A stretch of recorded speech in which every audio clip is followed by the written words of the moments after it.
A number of new faces have joined the Oregon football team as the Ducks resume spring practice in Eugene. I'm going to go ahead and run through each of the names, and then we can just kind of talk about some of our thoughts and maybe where we think they can add some value.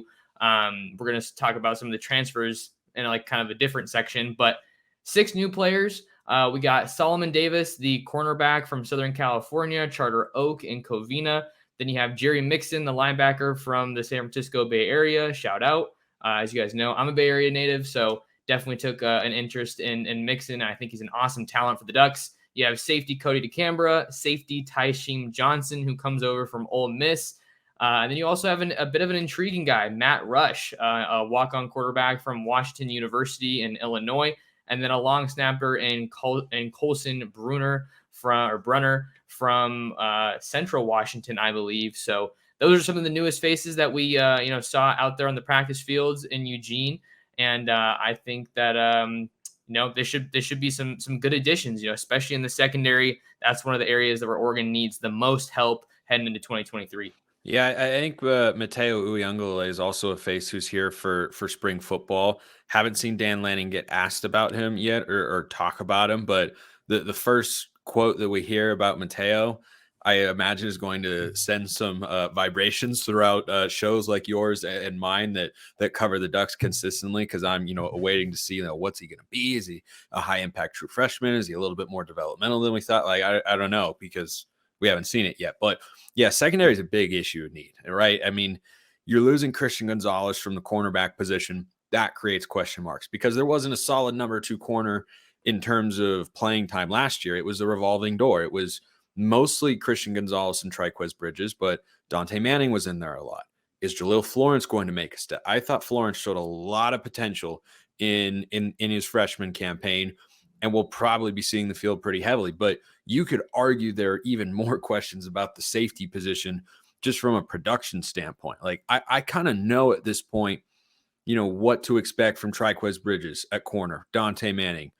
Not quite Jaleel Florence because it's still early in his career. Kyrie Jackson, I guess we don't know. But the safety spot, man, this could go like 8 different directions because you have 2 starters back from last year, but you have 2 guys coming in as transfers, Evan Williams, Bennett's brother, and Tyshim Johnson, who you expect to be starters. So does that mean that the 2 guys who were starters last year are getting bumped down the depth chart, or are they going to move positions, or what's going to happen there? Is it going to be more of a rotation?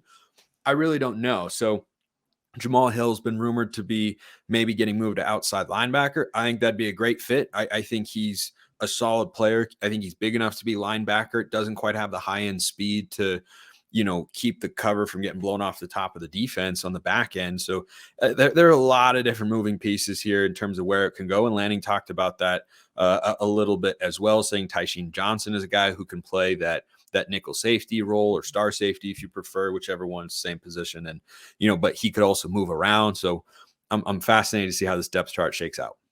Yeah, we'll talk more about Johnson in the next segment, but just kind of wrapping up a little bit of some thoughts on the non-transfer guys, if you will.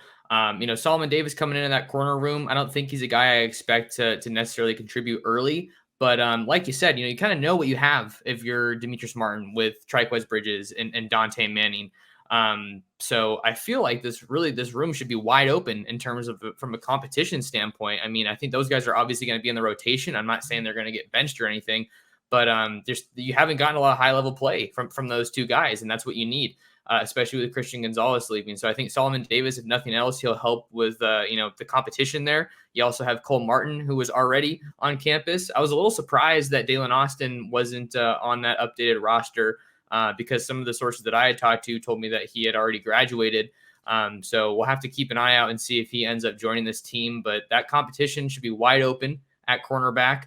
Jerry Mixon is the only true linebacker at a high school that they signed in 2023. And when I went on the road to Sacred Heart Cathedral out in San Francisco to cover Mixon in person, talking to his coaches, he's a guy who does a little bit of everything. He played that true backer, put his hand down in the dirt a little bit, kind of rushed off the edge, played some quarterback, played some running back. So this is just kind of, I wouldn't say a jumbo athlete like Noah Sewell, but just a serious athlete that can do a little bit of everything that you need. Again, because of the transfer additions that they had at that position. Justin Jacobs, Connor Soley. I don't anticipate to see Mixon involved too terribly much. But maybe the last guy we can talk about in this segment, you have something you want to one quick thing on Sully, the Arizona State transfer.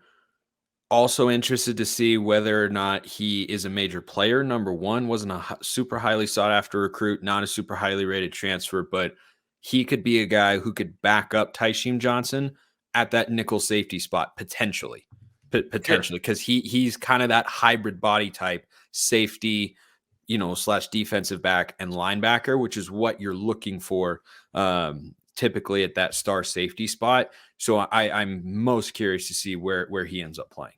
Yeah, no doubt. I mean, he was a former safety, so before he played linebacker at Arizona State, so he has some of that flexibility, that versatility that you want. But I think the guy that kind of drew some attention was Matt Rush, the transfer quarterback from Washington University, because I don't know if I'd said it on your show or if I had discussed this with you, but I was of the mindset that maybe Oregon did need another quarterback, because that depth behind Nix is, I don't know. I don't want to go as far as saying non-existent, but it's not promising. And I'm not trying to take shots at Ty Thompson or Austin Novosad. I'm just saying you don't have a proven guy who's done something for you in games, let alone big games, that you can turn to. So I think this is kind of a low risk, high reward guy, because Rush isn't your typical walk-on guy. I mean, he played basically 2 seasons at Washington University.